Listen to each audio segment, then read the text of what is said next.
एक बड़ा मुश्किल काम है। ये सारे नंबर जो है वो अलहमदिल्ला कंफर्टेबल हुए हैं। 11 तारीख को नोटिफिकेशन जारी होगा। इमरान खान का हलफ इंशाल्लाह पहला और सबसे बड़ा इवेंट है। इसके बाद पंजाब और फिर खैबर पख्तूनख्वा की जो पार्लिमानी पार्टीज़ हैं उनके इजलास भी तलब कर लिए गए हैं। एक फॉर्मेलिटी है जिसको पूरा कर रहे हैं कि इमरान खान को ऑफिशियली हम नॉमिनेट करें और प्रपोज करें और सेकंड करें कि वो पार्टी के कैंडिडेट फॉर प्राइम मिनिस्टर।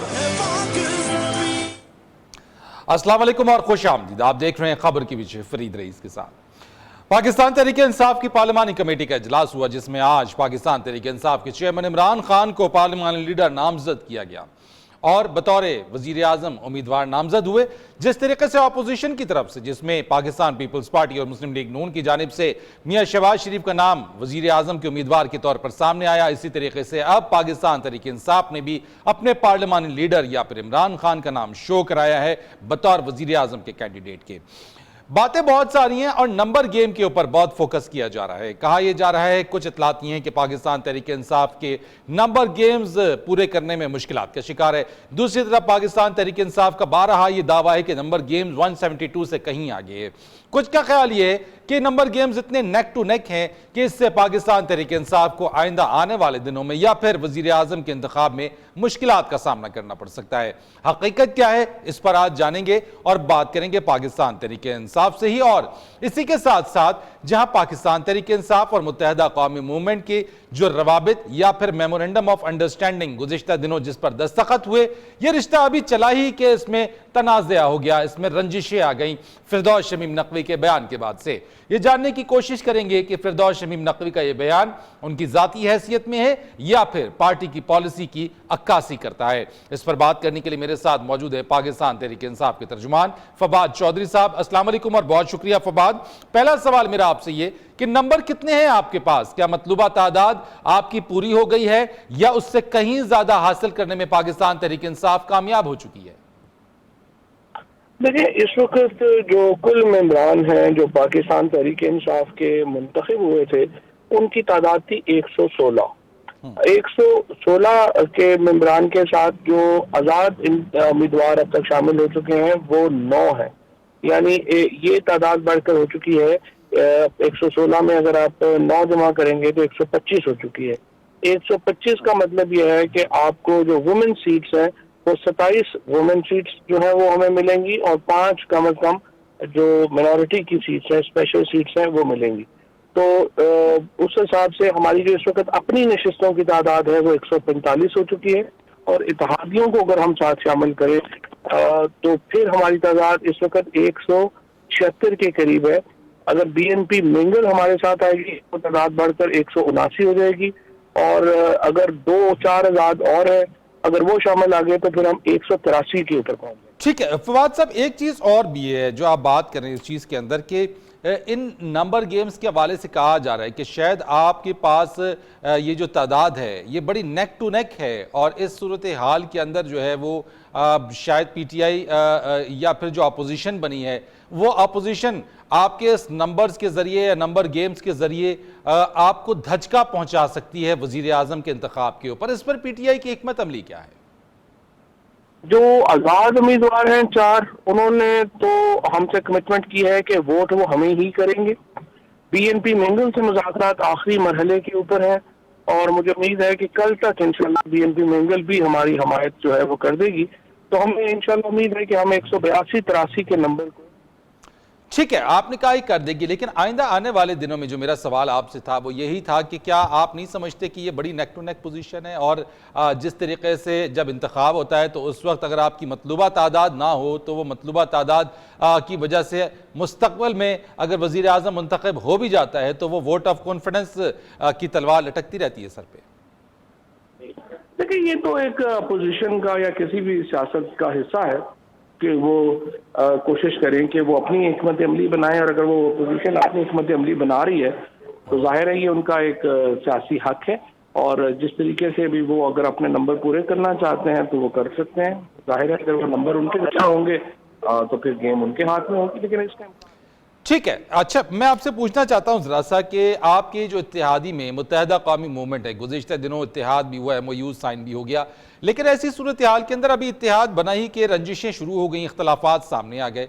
मैं पूछना आपसे ये चाहता हूँ कि जो फिरदौस शमीम नकवी का बयान है उससे मुत्तहदा कौमी मूवमेंट और PTI के जो इत्तेहाद है उसमें कुछ दरार सी नहीं पड़ गई है, कुछ मुश्किलात का सामना नहीं करना पड़ सकता आपको? मैं उनको बयान को एक मुकामी जो मजबूरी है या मुकामी सियासत है उसको वो रिप्रेजेंट करते हैं, और हतमी फैसला जाहिर है वो मरकजी क़यादत करती है। मरकजी क़यादत जो है उन्होंने फैसला किया है। निचले जो हमारे एक पॉलिटिकल डिफरेंसेस हैं, हम एक जमात नहीं है, MKM एक अलहदा जमात है, हम एक अलहदा जमात है, उसके मुताबिक वो अपने पॉलिटिक्स करेंगे, हमारे लोग अपनी पॉलिटिक्स करेंगे। लेकिन मरकजी आपने कहा कि आपकी क़यादत और वो सूबाई क़यादत के तौर के ऊपर है, लेकिन जब आप इत्तेहाद की बात कर रहे हैं तो क्या आप ये नहीं समझते हैं कि अगर उनका स्टांस कुछ और है, जो मरकजी क़यादत है उसका स्टांस कुछ और है और दोनों में ही तजाद आ रहा है जिसकी वजह से इख्तलाफात भी पैदा हो गए? अभी रिश्ता जुड़ा ही था कि इख्तलाफात का शिकार हो गया। देखिए, जो ये MKM के ऊपर हमने जो इत्तेहाद किया है वो कराची के अवाम के मुफाद में है। पीपल्स पार्टी का या PMLN का माजी में जो इत्तेहाद रहा है उसकी वजूहात में हमारे इत्तेहाद में और उनमें फ़र्क यह है कि हमारे इत्तेहाद में ये शर्त शामिल नहीं है कि हम MKM में अगर कोई मुजरिम है तो हम उनका तहफ़्फ़ुज़ करेंगे। ये शर्त शामिल नहीं है कि फलाने जो लोग हैं उनको करप्शन की इजाज़त दी जाएगी। हमारा इत्तेहाद सिर्फ कराची के इंटरेस्ट के ऊपर है। जो पीपल्स माजी में इत्तेहाद रहे हैं पीपल्स पार्टी और PMLN के और MKM के, वो ज़ाती मफादात के ऊपर, और वो मुख्तलिफ उनसे मुल्ज़मान को फ़ायदा हुआ, मुजरमों को फ़ायदा हुआ। एक बुनियादी फ़र्क है हमारे इत्तेहाद में और उनके इत्तेहाद। आपने कहा ठीक है MKM के साथ दो अलग बिल्कुल जमातें हैं, लेकिन जब पाकिस्तान पीपल्स पार्टी और नून लीग इत्तेहाद करती है, आप कहते हैं कि ये इत्तेहाद दोनों आपस में मिल गए हैं। माजी में PTI भी MKM के ऊपर तनकीद का निशाना उसे बनाती रही है, तो क्या आप अगर करें, आपकी बात हो तो वो रामलीला, और अगर दूसरे करें तो फिर उनका करैक्टर ढीला? जब होगा उस वक्त देखेंगे, अभी ऐसी कोई सूरत नहीं। अच्छा, मुझे ये भी बता दीजिएगा कि मुस्तकबिल के हवाले से जो इत्तेहाद है और ख़ास तौर पे CM पंजाब के हवाले से जो मामला है इस वक्त वो कहाँ तक पहुँचा है, वो क्यों नहीं फाइनलाइज हो पा रहा है, उसमें क्या मामलात हैं? क्या सुनने में ये आ रहा है कि दो ग्रुप्स हैं, जहांगीर तरीन साहब और शाह महमूद कुरैशी साहब, और दोनों ही तगोदो में लगे हैं कि वो अपने अपने उम्मीदवार लेकर आएँ CM पंजाब के हवाले से? ना शाह महमूद कुरैशी साहब ने नाम फाइनल करना है, ना जहांगीर तरीन साहब ने फाइनल करना है। फाइनल इमरान खान ने करना है। इमरान खान जो बेहतर समझेंगे फैसला वो करेंगे। कप्तान को हक होता है, वो पोजीशन खिलाड़ी की तय करता है। जो इमरान खान जैसे तय करेंगे अकॉर्डिंगली वैसे चलेंगे। आप नहीं समझते कि फर्स्ट टाइम पाकिस्तान तहरीक इंसाफ पंजाब में हुकूमत बनाने जा रही है, और ऐसी सूरत हाल के अंदर कोई स्ट्रॉन्ग कैंडिडेट, मजबूत कैंडिडेट उम्मीदवार होना चाहिए वज़ीर आला पंजाब के हवाले से? क्योंकि अगर ऐसा ना हुआ तो फिर पाकिस्तान मुस्लिम लीग नून जो है कहीं ऐसा ना हो कि मुस्तकबिल में PTI के हाथ से पंजाब ही निकल जाए, वो छीन कर ले जाए पंजाब आपके हाथों से। दुरुस्त बात है, दुरुस्त बात है। मजबूत उम्मीदवार होना चाहिए, मजबूत उम्मीदवार ही होगा इंशाल्लाह। इमरान खान जिसको नॉमिनेट करेंगे वो मजबूत ही होगा। ठीक है। अच्छा, चले KP के अंदर तो आपकी 2/3 अक्सरियत है। KPK के अंदर अब तक वजीर आला का जो कैंडिडेट है वो क्यों नहीं फाइनल हो सका? इतलात ये हैं कि परवेज खटक साहब की बड़ी ख्वाहिशात और तहफ़्फ़ुज़ात हैं कि वो वजीर आला खैबर पख्तूनख्वा बनना चाहते हैं। क्या कबाहतें हैं, रुकावटें हैं जो अब तक नाम फाइनलाइज नहीं हो सका? जो लोग भी सियासत करते हैं उनको ख्वाहिश का भी हक होता है, उनको लॉबिंग का भी हक होता है। तो वो लॉबिंग जो है वो कर रहे हैं, अगर या वो हक कर रहे हैं, वो उनका हक है। फैसला करना इमरान खान का हक है, तो इमरान खान जो फैसला करेंगे वो सबको मंजूर है। लेकिन ताखीर क्यों हो रही है इसके अंदर? ताखीर नहीं है, इंशाल्लाह 2-3 दिनों में मुकम्मल होता है। ठीक है, मेरा आखिरी सवाल आपसे इसी से मुताल्लिक, इस सिचुएशन के अंदर आज ये इतलात आई और ख़बर थी कि इमरान खान साहब ने वज़ीर आज़म को जो स्क्वाड है उसके ऊपर बरहमी का इजहार किया। तो क्या मुस्तक़बिल करीब में जब वो वज़ीर आज़म का हलफ उठा लेंगे, क्या वो वज़ीर आज़म के स्क्वाड से इनकारी हैं और वो किसी तरह का स्क्वाड नहीं लेंगे? नहीं, वो तो यही कह रहे हैं, प्रोटोकॉल भी नहीं ले रहे, रहाइश भी नहीं ले रहे, और ये एक मामला है। अभी उनकी सिक्योरिटी भी इम्पोर्टेंट है और वो प्रोटोकॉल भी नहीं ले रहे हैं, और इसके ऊपर काफ़ी एक कह लें कि एक मामला है। लेकिन देखते हैं, खान साहब तो जाहिर है कि वो प्रोटोकॉल नहीं लेना चाहते, ना ही वो प्राइम मिनिस्टर हाउस में रह रहे हैं। बहुत शुक्रिया आपका फवाद चौधरी, पाकिस्तान तहरीक इंसाफ के तर्जुमान हमारे साथ मौजूद थे। नंबर्स गेम से लेके पंजाब हुकूमत और CM के PK के नाम के से लेके इमरान खान की जो सिक्योरिटी और उनके स्क्वाड के हवाले से तक की गुफ्तगू हुई और तफसीलन गुफ्तगू इस बारे में हो सकी। एक कमर्शियल ब्रेक लेंगे, ब्रेक के बाद आएंगे, उसके बाद मनी लॉन्ड्रिंग केस के हवाले से कुछ बात करेंगे। हमारे साथ रहिए।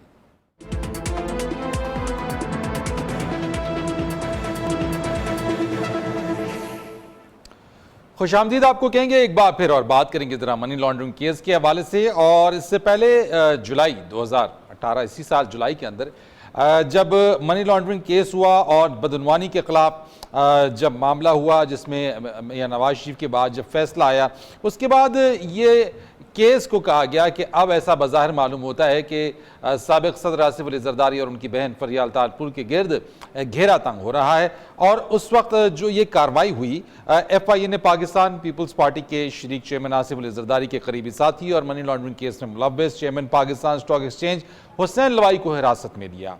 हुसैन लवाई पर 35 अरब रुपए मनी लॉन्ड्रिंग का इल्जाम है। आज जो समाअत हुई उसके अंदर जो DG FIA बशीर मेमन ने बताया कि 29 मशकूक अकाउंट्स हैं। मशकूक account Summit bank, Sindh bank और यूनाइटेड बैंक में खोले गए और मशकूक ट्रांजैक्शंस हुई। इसी के साथ साथ ओमनी ग्रुप के हवाले से कहा गया कि ओमनी ग्रुप ने 2082 मिलियन रुपए जाली बैंक अकाउंट्स में जमा करवाए। मशकूक बैंक अकाउंट से रकम जरदारी ग्रुप को भी मुंतकिल हुई। जाली अकाउंट्स में 35 अरब रुपए की ट्रांजैक्शंस हुई। DG FIA बशीर मेमन का यह कहना था यह स्कैंडल 35 अरब से कहीं ज्यादा का है। FIA की सुप्रीम कोर्ट से JIT बनाने की इस्तदा की गई।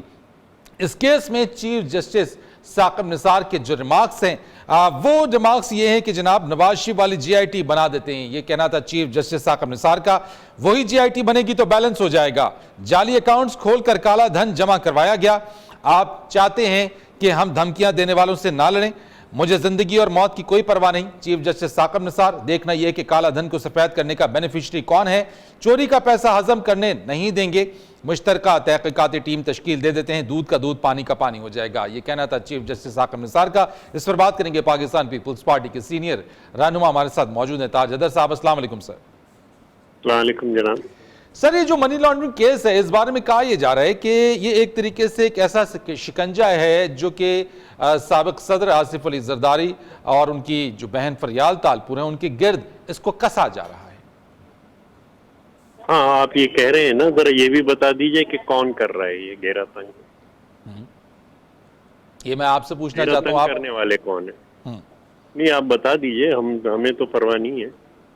आप उनका नाम ले दीजिए जो ये घेरा तंग कर रहे हैं, तो मैं भी देख लूं कि मीडिया कितना आजाद है। मैं तो सर इसी चीज के ऊपर आपसे पूछना चाहता हूँ। नहीं, मैं तो नहीं, मैं तो देखिए ना, जो कुछ मुझे कहना है, प्रेस कॉन्फ्रेंस भी हो गई, हर चीज हो गई।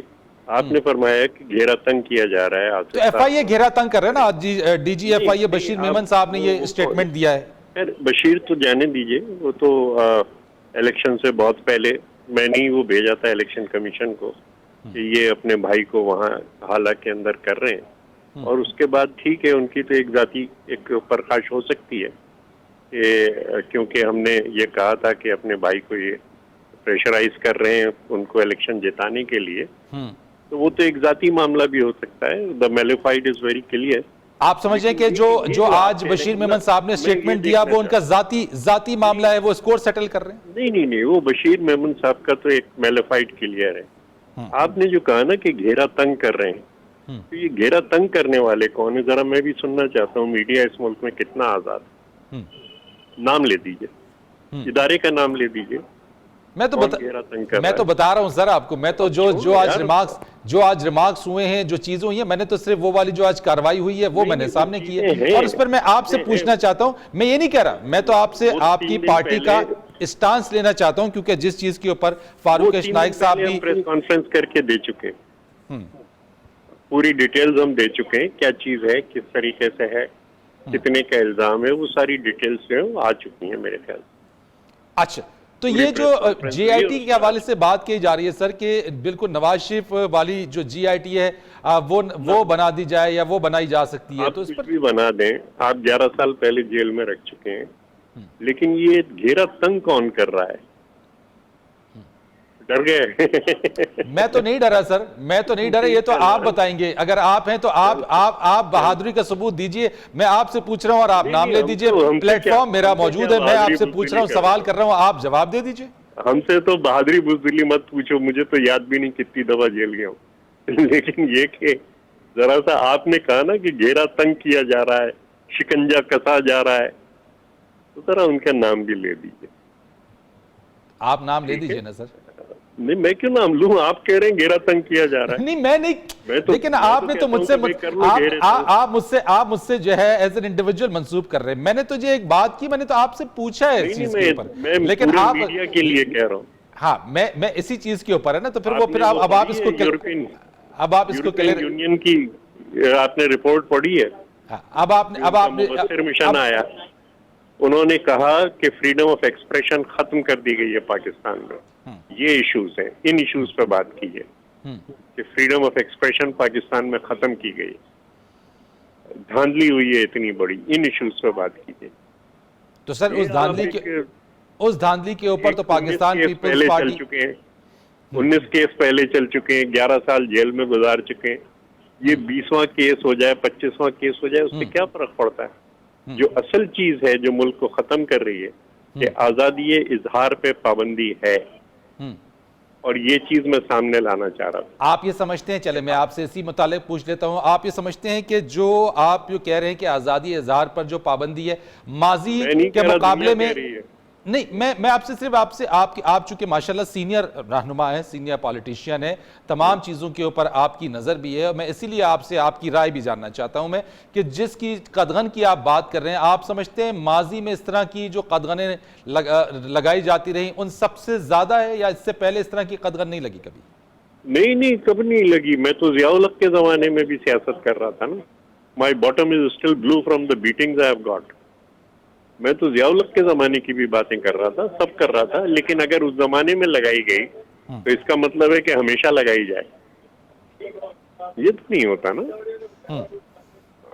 वो प्रेस इन चेन्स भी आई, ज़मीर नियाजी साहब की, सब आई, हमने देखा बहुत बड़े बड़े जुल्म हुए, सहाफ़ियों को कोड़े पड़े यहाँ पे, तो बहुत जुल्म हुए, लेकिन वो आज का जुल्म पुराने जुल्म का जवाब तो नहीं बनता ना। अगर आज की सिचुएशन करते हैं और आप ये देखना चाहते हैं कि मुल्क को क्या चैलेंज है, तो मुल्क को चैलेंज ये नहीं है कि कोई आदमी जेल चला जाएगा या किसी पे केस बन जाएगा या क्या होगा। मुल्क को चैलेंज है कि इस मुल्क में हम अपनी गिनती तक सही नहीं कर सकते, हम अपनी बात तक सही नहीं कर सकते। ये इस मुल्क को चैलेंज है, और इस मुल्क के चैलेंज पर बात करें जो क्राइसिस। ताज हैदर साहब, इसी चीज के ऊपर आपने जिस धांधली के ऊपर बात की, उसी चीज के ऊपर पाकिस्तान पीपल्स पार्टी और मुस्लिम लीग नून ने भी अलायंस बना लिया, और पॉलिटिकली जो है वो सिचुएशन को आगे आप लेके चल रहे हैं। आप क्योंकि कंबाइंड, हाँ मैं वही बात कर रहा हूँ, क्या है कंबाइंड ऑल पार्टीज कॉन्फ्रेंस आपने बुलाई, उसी चीज के ऊपर एज ए स्पीकर के तौर पर खुर्शीद शाह साहब आपकी तरफ से कैंडिडेट हो गए, शहबाज शरीफ साहब उधर की तरफ हो गए। मैं इसी चीज के ऊपर बात कर रहा हूँ। अलायंस का नाम ले दो, उस अलायंस का नाम क्या है?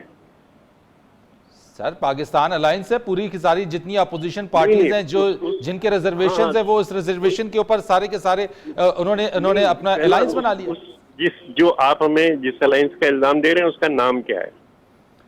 सर मैं आपको इल्जाम नहीं दे रहा, मैं आपको इल्जाम की तो मैंने बात ही नहीं की। आपने बात की रिगिंग की, मैंने रिगिंग के ऊपर आपसे बात की। मैं आपसे रिगिंग के ऊपर बात कर रहा हूं कि आपने पाकिस्तान पीपल्स पार्टी, मुस्लिम लीग नून, क्या ऑल पार्टीज कॉन्फ्रेंस एमएमए क्या इन्होंने नहीं बुलाई? एएनपी ने नहीं बुलाई? वो तमाम जमातों ने जिनके ऊपर रिगिंग के इल्जाम, उन्होंने क्या ऑल पार्टीज कॉन्फ्रेंस नहीं बुलाई? और उसके ऊपर क्या एक हिकमत अमली वो नहीं तय कर रहे? नहीं, तो उस अलायंस का नाम क्या है? सर पाकिस्तान अलायंस के नाम से जाना जा रहा है ना ये। करो पहलवान, अखबार उठा के देख लिया कर, उसका अलायंस का नाम क्या है? उस अलायंस का नाम है alliance for free and fair election. Issue ये है, फ्री और फेयर इलेक्शन। तो मैं आपसे उसी चीज के ऊपर, नेशनल इशू है, मैं इसी चीज के ऊपर तो आपसे बात कर रहा हूं कि उस नेशनल इशू को जब आप आप उस नेशनल इशू को लेके चल रहे हैं ना आगे, आप उस पूरे नेशनल इशू को, वो तमाम जमातें जो कि रिजर्वेशन रखती हैं वो उस इशू को लेके चल रही है। मैं इसी चीज के ऊपर तो बात कर रहा हूं कि फ्री एंड फेयर इलेक्शन के ऊपर जो है, अगर पाकिस्तान पीपल्स पार्टी है, नून लीग है, बाकी पार्टीज हैं, तो फ्री और फेयर इलेक्शंस, ये मैंने आपको बताया कि अलायंस का नाम ये है, फ्री और फेयर इलेक्शंस के लिए है। और मेरे ख्याल से इसमें हर पाकिस्तानी को शरीक होना चाहिए और आपको भी शरीक होना चाहिए। मैं बिल्कुल शरीक हूं, मैं बिल्कुल जी, कौन पाकिस्तानी ऐसा नहीं है जो फ्री एंड फेयर इलेक्शन के हक में नहीं है। मैं तो आपसे ये पूछना चाहता हूं कि अगर यही इशू है और इस चीज के ऊपर क्या इस हद तक इस पूरे अलायंस के ऊपर क्या फ्री एंड फेयर इलेक्शंस के लिए स्ट्रैटेजी क्या होगी, हिकमत अमली क्या होगी, वो बता दीजिए ना आप मुझे। देखिए, हर चीज सामने आ रही है, हर चीज सामने आ रही है कि क्या क्या हुआ है, क्या क्या गलती हुई है, किस तरीके से आपके कैमरामैन रात भर घूमे होंगे इलेक्शन की रात, उनसे पूछ लीजिए कि क्या हो रहा था, और न सिर्फ पूछ लीजिए, दिखा दीजिए कि क्या हो रहा था, कौन वहां दरवाजों पे खड़े थे, किस तरीके से निकाला गया था, तो बता दीजिए, दिखा दीजिए जो आपके कैमरामैनों ने रिकॉर्ड, या आपके कैमरामैनों को क्या अंदर जाने दिया जा रहा था पोलिंग स्टेशनों के, धक्के दिए गए आपकी टीमों को। ठीक है ताज हैदर साहब, बहुत शुक्रिया आपका जो आप बात कर रहे थे इस चीज के ऊपर, क्योंकि इशू हमारे पास जो था उस इशू के ऊपर, और दूसरी तरफ जो ताज हैदर साहब ने बात की है कि असल इशू उनके नज़दीक ये नहीं है कि जो करप्शन के चार्जेस या जो समातें हो रही हैं, उनके नज़दीक जो असल इशू है वो इशू ये है कि जेल कौन जाता है और कौन नहीं जाता, बल्कि इशू ये है कि इस वक्त जो रिगिंग हो रही है, जो रिगिंग हुई और जिस तरीके से जो मैंडेट रिग किया गया, उसके ऊपर तमाम जमातों का जो अलायंस बना है, उस अलायंस के लिए फ्री एंड फेयर इलेक्शंस के हवाले से जो काम किया जा रहा है, देखना यह है कि जो अलायंस ये बना है उसका रिजल्टेंट क्या आता है, और क्या जिन चीज़ों के ऊपर तहफ़्फ़ुज़ात हैं आज पाकिस्तान पीपल्स पार्टी को और जो दीगर जमातें हैं उनको जो तहफ़्फ़ुज़ात हैं, क्या वो उन तहफ़्फ़ुज़ात को इसके ज़रिए क्लियर करने की कोशिश जो कर रही हैं उसमें कामयाब हो भी पाते हैं नहीं। एक कमर्शियल ब्रेक लेंगे, ब्रेक के बाद आएंगे। उसके ऊपर दयामिर में जो स्कूलों के ऊपर हमला हुआ है, दहशतगर्द हमला हुआ है, उसके ऊपर बात करेंगे और ये जानने की कोशिश करेंगे कि उसके असल महरिकात हैं क्या, और गिलगित बल्तिस्तान हुकूमत इस सिलसिले के अंदर उसको कितनी पेशरफ्त उसने की है, और क्या कोई ऐसे क्लूज मिले हैं कि उसके पीछे किसी नेटवर्क का हाथ हो सके। कमर्शियल ब्रेक के बाद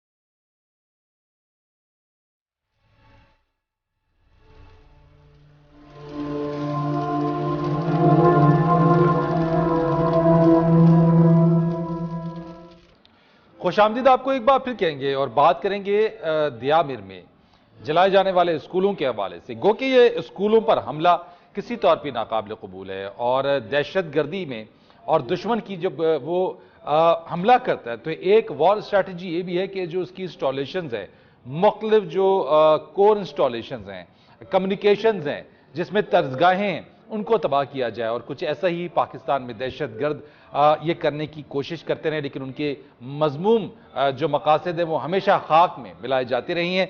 इस वाक़े के ऊपर बात करने के लिए मेरे साथ आज हम बात करेंगे वज़ीर इत्तलात गिलगित बल्तिस्तान शम्स मीर साहब से, और इसके महरिकात जरा जानने की कोशिश करेंगे कि इसके पीछे अब तक की महरिकात क्या है, और जिस तरीके से अगर हम देखें कि गिलगित बल्तिस्तान से ही जो सी पैक है उसका रास्ता आगाज होता है और उसका जो एंड है वो बलूचिस्तान गवादर में जाकर होता है। इस सारी सूरत हाल के ऊपर मेरे साथ शम्स मीर साहब मौजूद हैं। अस्सलाम वालेकुम। वालेकुम सलाम। मीर साहब, इंतहाई अफसोसनाक वाकया, लेकिन मैं आपसे इसके जो महरिकात हैं, अब तक की जो तफ्तीश है, उससे क्या मालूम हो सका है कि ये क्या दहशतगर्द कोई पैगाम हमें देना चाहता है इस तरह के वाकयात करके? जी बिस्मिल्लाहिर्रहमानिर्रहीम। आपको बताते चलें कि आपने जो महरिकात की बात की है, तो इसकी सबसे बड़ी जो महरिकात हैं वो ये हैं कि गुज़श्ता 3-4 साल से गिलगित बल्तिस्तान एशिया का सबसे पुरअमन जो है खिता वो हमारी पीस इंडेक्स में आया है। और दूसरी बात ये है कि गिलगित बल्तिस्तान में जो हुकूमत आई, PMLN की हुकूमत आई, चीफ मिनिस्टर हाफिज हफीजुर रहमान साहब की क़यादत में, इन्होंने गिलगित बल्तिस्तान में 2-3 चीजों के ऊपर फोकस किया है। इसमें एक जो है वो एजुकेशन है। एजुकेशन में भी जो जेंडर एजुकेशन है, खवातीन की जो तालीम है, इसकी तरफ इन्होंने फोकस किया है। तो एक तसलसल के साथ इन 3 सालों में गिलगित बल्तिस्तान में एजुकेशन रिफॉर्म्स पे काम हुआ है। और गिलगित बल्तिस्तान में भी ग्यामर को फोकस किया गया है, क्योंकि उनका लिटरेसी रेट बहुत कम था। तो उस लिटरेसी रेट को बढ़ाने के लिए गिलगित बल्तिस्तान में ग्यामर में, डिस्ट्रिक्ट ग्यामर में पहले 70 साल में पहले मरतबा कराकुरम यूनिवर्सिटी का कैंपस कायम किया गया। वहाँ कैडेट कॉलेज बना दिया गया, वहाँ पब्लिक स्कूल्स बना दिए गए। वहाँ पे जो गिलगित बल्तिस्तान की ATP है, उसका 60% जो है वो वहाँ पर फोकस किया गया, जिला ग्यामर में फोकस किया गया, बिलखुसूस बच्चियों की तालीम के लिए फोकस किया गया। शम्स साहब, मैं रेट ऑफ स्टेट की बात नहीं कर रहा, मैं रेट ऑफ स्टेट की बिल्कुल कतन बात नहीं कर रहा, मैं नेटवर्क तोड़ने की या उसको पहले से डिटेक्ट करने की बात कर रहा हूं कि ये डिटेक्ट किया जा सकता था।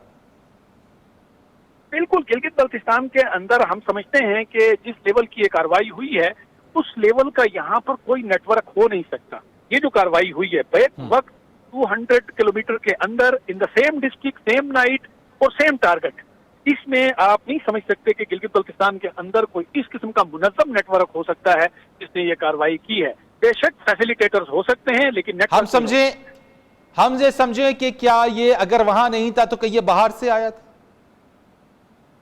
पॉसिबल है, बिल्कुल हो सकता है, बिल्कुल हो सकता है। इस पे अभी तहकीकात हो रही हैं, अभी इस पे कबल अज़ वक्त है कोई बात की जाए, लेकिन इंशाल्लाह 1-2 दिन में ये सामने आ जाएगा। ठीक है शम्स साहब, ये मुझे बता दीजिए कि 2-3-4 रोज गुजर चुके हैं, अब तक नहीं ये पता चल सका कि नेटवर्क कहां से आया था या इब्तदाई मालूमात हासिल हो चुकी हैं? अगर है तो मैं चाहूंगा कि आप शेयर जरूर करें इसको। नहीं, अभी तक तो जो हमने गिरफ्तारियां की हैं, जो मुश्तबा अफराद इसमें गिरफ्तार हुए हैं, उनके लिए एक स्पेशल JIT बना दी गई है। क्या वो लोकल्स हैं यहाँ के? और वो क्या वो लोकल्स हैं यहाँ के? जी, जो गिरफ्तार हुए हैं वो यहाँ के लोकल्स हैं, मकामी हैं? जी, मकामी लोग। JIT बनाई है, वो उनसे इन्वेस्टिगेशन कर रही है। इसका मतलब यह हुआ कि अगर ये मकामी है तो फिर मकामी लोगों में नेटवर्क पेनिट्रेट कर रहा है, और इस तरह के वाकयात के लिए फिर आपकी हुकूमत को तैयार रहना चाहिए अगर आपने प्रीएम्प्टिव मेजर्स नहीं किए तो, और इस नेटवर्क को नहीं तोड़ा तो। बिल्कुल गवर्नमेंट जो है इस हवाले से जो है, जो नए सिक्योरिटी प्लान हैं वो इंशाल्लाह बहुत जल्द जो है इन इलाकों के लिए, स्कूल्स के लिए, रोड्स के लिए, बाकी जो हमारे इंस्टॉलेशन हैं उनके लिए जो है हमारा सिक्योरिटी प्लान एग्जीक्यूट हो जाएगा बहुत जल्द गवर्नमेंट ऑफ गिलगित बल्तिस्तान का। और इंशाल्लाह हम समझते हैं कि मुस्तकबिल में कोई इस किस्म का नाखुशगवार वाकया गिलगित बल्तिस्तान में ना हो।